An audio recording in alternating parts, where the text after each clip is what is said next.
Happy belated Nightmare Night, every pony. It's a good day on the moon. At least I think it's day. Kinda hard to tell when you're on the celestial body that typically tells you it's night.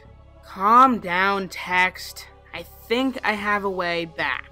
I'm going to attempt to cast the chroma key spell without a surface to cast it on. In theory, the same chaotic side effect should happen, sending us home. But I'm gonna wait until the story takes the ponies back to Earth. Oh, come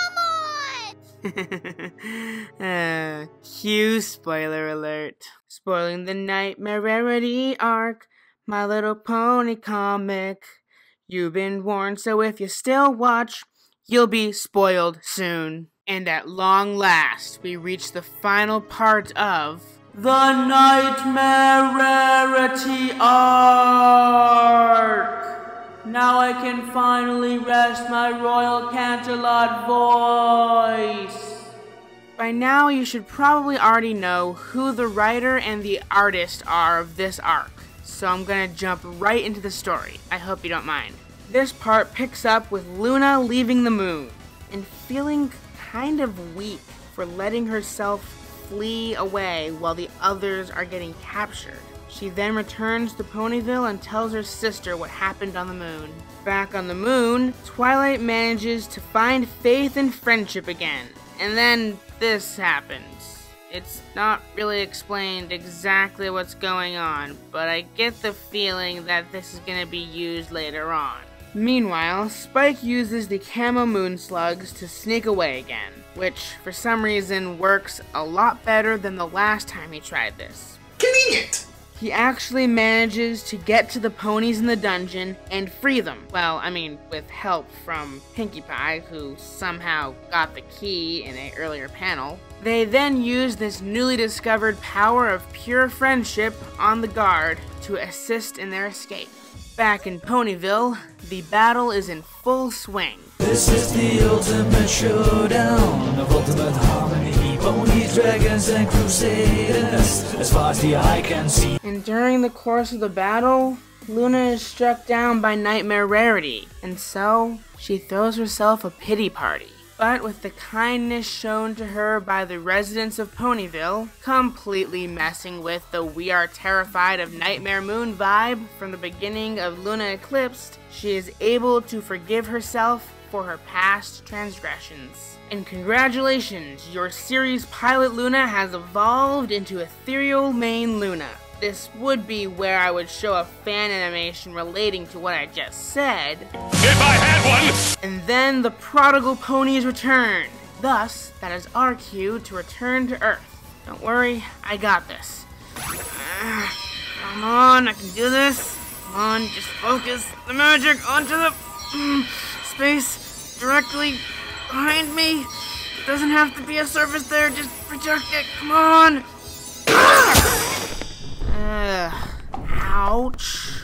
Who are you? Name's Jet. Jet Fever. Okay, where did you come from? You see, when a goat and a bat love each other very much. Dear Celestia, no. I mean, why did you tackle me? Well, I've been on the moon for literally tens of sevens of minutes, and I just wanted to leave. So I traced the magic signature from your wall back to you. Can demon ponies even do that? Oh, but I did. I can do whatever the fuck I feel like. See, watch. I'm your script editor now. Deal with it. Okay. Guess I'm gonna need a new wall. You know what, I'm gonna do you a solid. As thanks for unwittingly freeing this dark magic Tartarus spawn from his banishment to the moon, I'm gonna build you a badass motherfucking wall. It's gonna have laser beams and shit. Bitches love laser beams.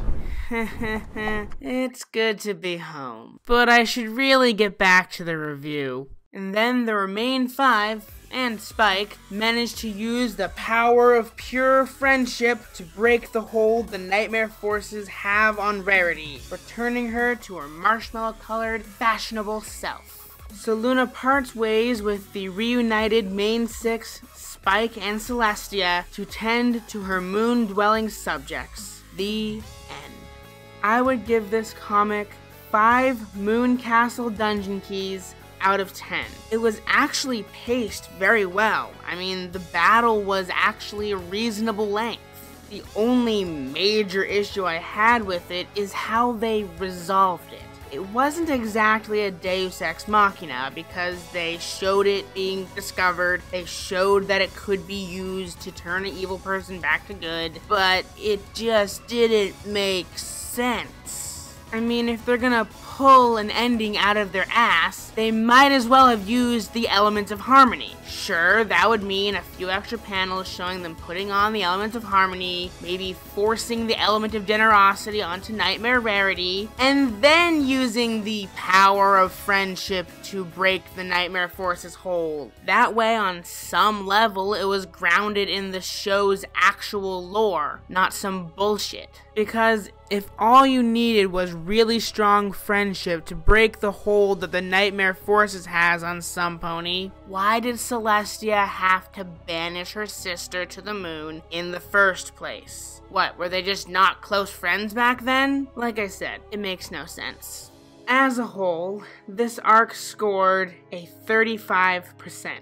That technically doesn't even place anywhere on the grading that I use, but pretty much that's an F. The sad fact is, in order to stretch the story across 4 comics, the author had to resort to using needless and sometimes repeated plot points. Personally, I liked this arc's premise more than the previous arc's premise, but that being said, I wouldn't reread this arc. This arc may have gotten a better overall grade if parts 2 and 3 were combined into one part, or if part 2 was part of part 1 and part 3 was part of part 4. Also, the villains in this arc, the Nightmare Forces, were not menacing in the slightest, and their goal was very weak. All they wanted was what Luna promised them long ago: endless night, and a kingdom of darkness to rule over as their own, which, sure, that made sense when they had a supercharged evil alicorn under their control, but Nightmare Rarity is just a supercharged evil unicorn. I think 2 alicorns can easily take care of that. King Sombra's plan had better chances of succeeding. King Sombra was 10 times more menacing. You know there's a problem in your creative process if you create a villain who is worse than worst villain. Not to mention the numerous continuity errors that conflict with events that happened before this comic and events that will happen after this comic in the timeline of the series. But, as always, that is just my 2 bits in the matter. Tell me what you thought of this comic, or the arc as a whole, in the comments below. You can also suggest a possible future spoiler alert. Anyways, I'm Comic Sans. Don't forget me, I'm Jet Fever. And I will see you next time for the review of the Rarity micro-series titled How Rarity Got Her Groove Back, because there hasn't been enough Rarity in the past 4 reviews.